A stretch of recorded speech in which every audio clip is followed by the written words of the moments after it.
Hey there. Today I'm going to do what a lot of you have suggested and do sort of a victory lap on the Mueller report. I was initially reluctant to do this. One of the things that I pride myself the most about on this channel is that I don't cover meaningless bullshit. This is why I have never done a video on Trump and North Korea, because it was pretty clear to me from the beginning that A, we weren't going to get a nuclear war, and B, we weren't going to get any kind of lasting peace. It wasn't a real news story. It was just people flapping their gums, and I didn't participate in it. The Mueller investigation is another example of that genre of story, and I'm proud that I've really only done 2 videos on the Trump-Russia thing, and they've both been more or less completely vindicated. So I initially wasn't going to do anything further on the Mueller investigation. I was going to let those 2 videos stand and just sort of move on. But over the past 2 weeks, I've been tremendously frustrated by the response to the end of the Mueller investigation. It seems to me that everybody's missing the point. This doesn't represent a victory for the Republican or the Democratic marketing segmentations. No, this is something where we all lost. All of us. But there is a group that did come out of this pretty well, and Robert Mueller is among them. The Mueller investigation did exactly what it was designed to do.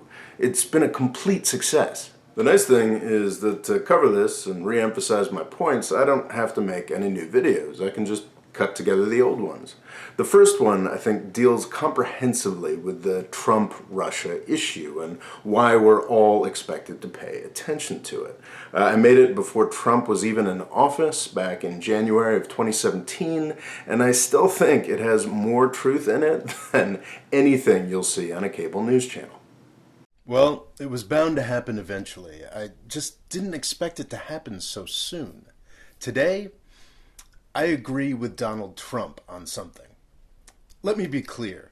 I defer to nobody when it comes to Trump hatred. I am terrified of what his presidency may do to our country, and I've made dozens of videos talking about just that. I was willing to get into bed with anybody to defeat him in the last election. And I do mean anybody. But my hypocrisy does know some bounds. I refuse to get into bed with the CIA and the foreign policy establishment. It's their fault that Trump got elected in the first place. It's Washington, D.C. that killed the Middle East. It's Washington, D.C. that chose to keep on fighting the Cold War 25 years after the dissolution of the Soviet Union. If it weren't for the frustration caused by the very predictable failures that those policies brought, then Donald Trump would not have gotten elected. And that's why we have to see beyond our hatred of Trump in this fight between the president-elect and the United States intelligence community.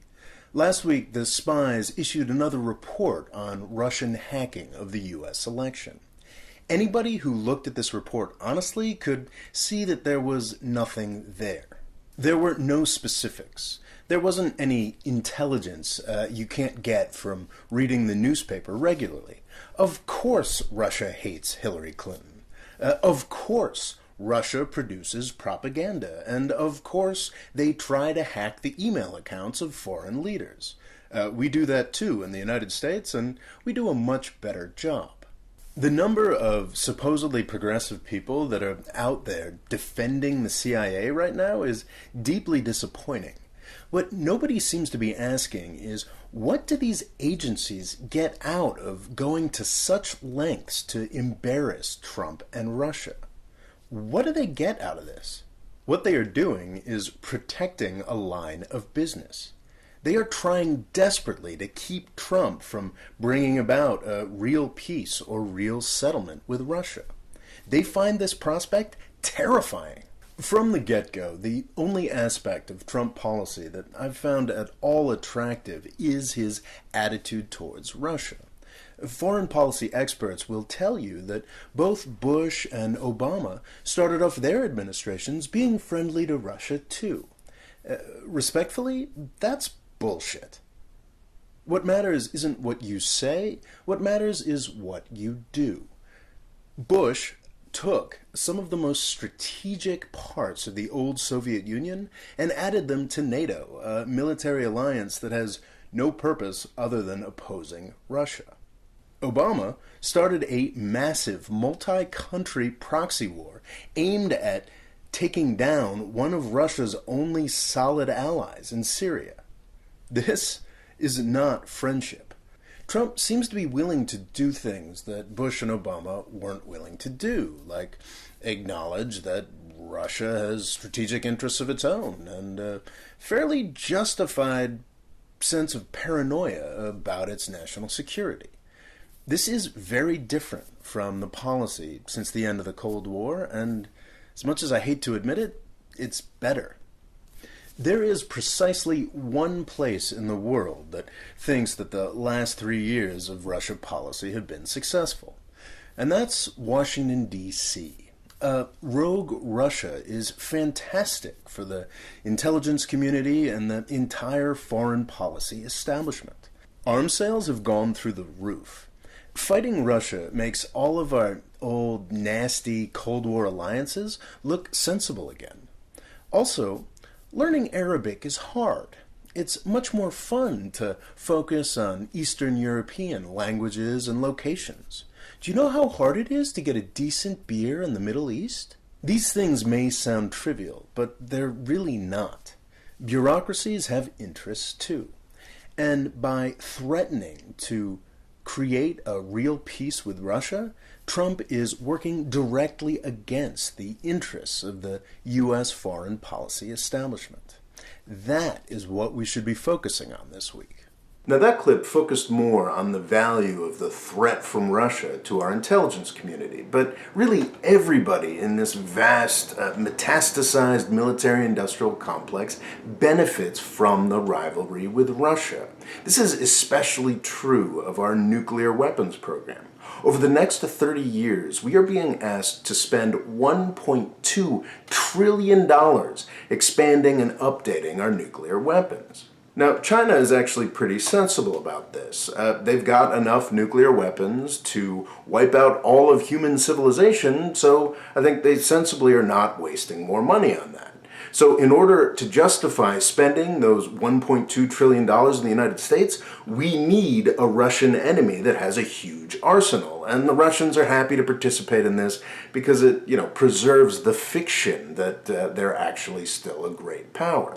That nuclear program and literally thousands of other defense-related projects like that explain why we got the Mueller investigation and the investigations that preceded it.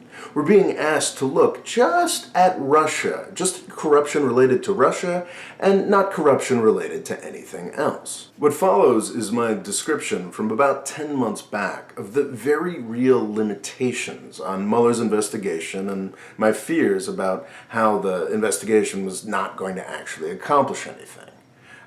In the interest of keeping this particular video more bipartisan, I cut out the first 4 minutes of that video where I describe exactly what I think of Donald Trump and who and what he is. If you want to see that, you can check out the link above. If you watch Fox News, they will tell you that the special counsel's investigation is this endless fishing expedition, unfairly turning over every stone. That is the most ridiculous thing I have ever heard in my life. If you take a look at the career of Donald Trump, you'll get a sense of just how minuscule, how tiny the focus of this investigation is. Donald Trump worked in the real estate business in New York City for 40 years. He has owned and operated casinos in Atlantic City and Las Vegas.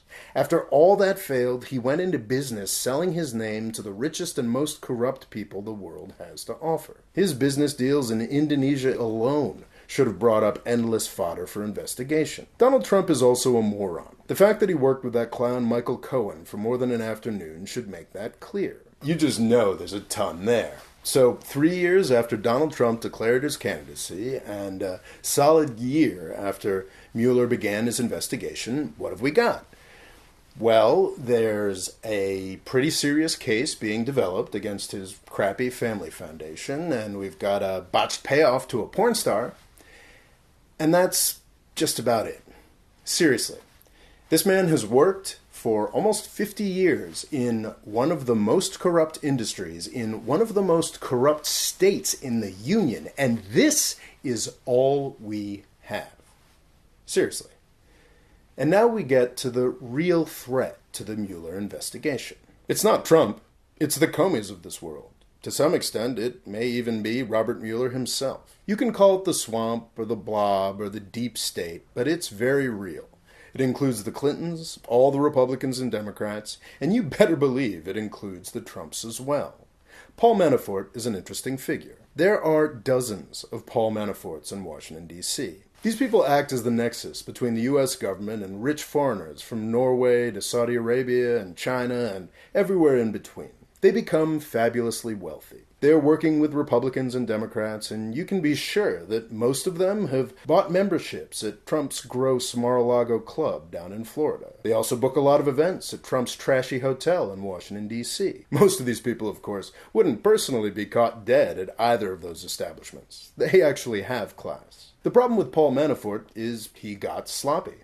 He stopped playing the game right, made the wrong bets, and got too greedy. He broke the rules, so, like Michael Flynn and other trashy and disposable figures, he gets prosecuted. I actually got pretty excited about the Mueller investigation a couple months back. It looked like they were finally moving towards some of the real sources of corruption in Washington, D.C.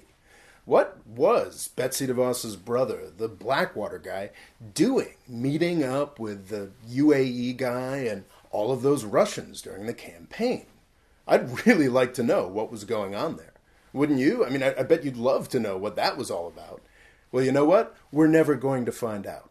Because the United Arab Emirates is a good ally. It pays for all those think tanks in Washington, D.C. There are probably a half dozen Manaforts in the D.C. suburbs building mansions off of UAE money. And Mueller might want to work with those guys. Actually, he probably already has. In his brief 3 years out of public service, he joined Wilmer Hale, a prestigious D.C. law firm. In those few years, he oversaw international business worth billions. Then he went to work for Booz Allen Hamilton to try to clean up after their most famous employee, Edward Snowden. And that's just the stuff you can find on Wikipedia. So, get excited about that Trump Foundation case. It has promise.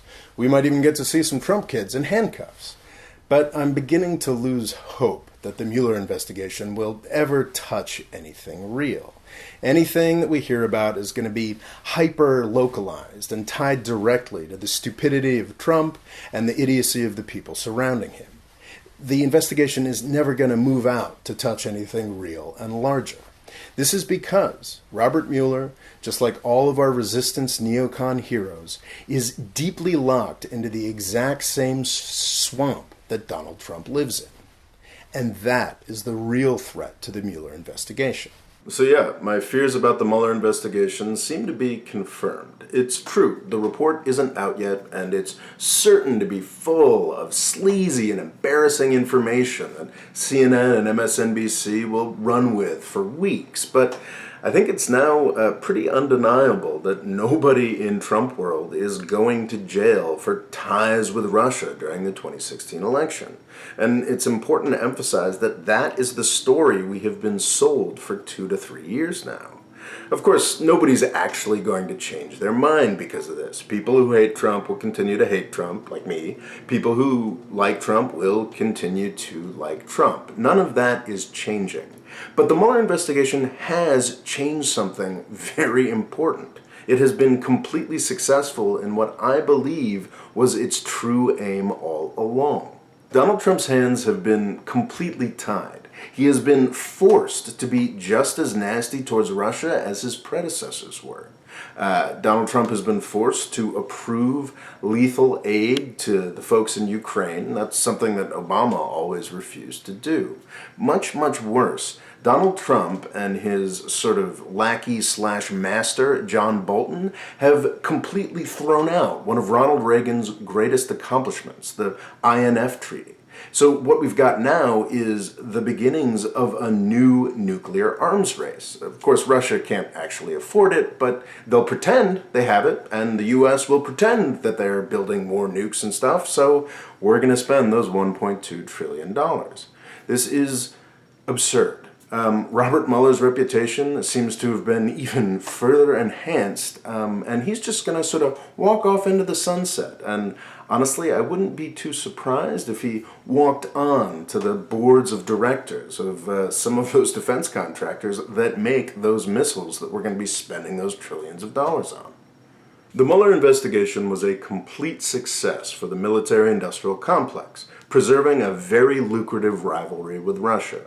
It was a failure for everybody else. A lot of folks ask me why I'm so concerned about this Russia thing, and why I find myself in the position of defending Russia all the time. And my answer to that is because unlike all of these folks that I've been talking about, unlike Trump, unlike Obama, unlike Bush, I actually care about U.S. security. If you want to know the true threat, I suggest you check out a kind of amateurish video that I made about 4 years ago. It's called How the U.S. Government Made a Dirty Bomb Much More Likely. And that is the real issue in our relationship with Russia. You can check that out. Thanks for watching. Please subscribe. And I know I promised a video on Libya a couple weeks back, but the situation there is pretty fluid, and I just still don't know enough about it. I'm still doing the reading, still working on the script. Hopefully it'll be out next week. Thanks.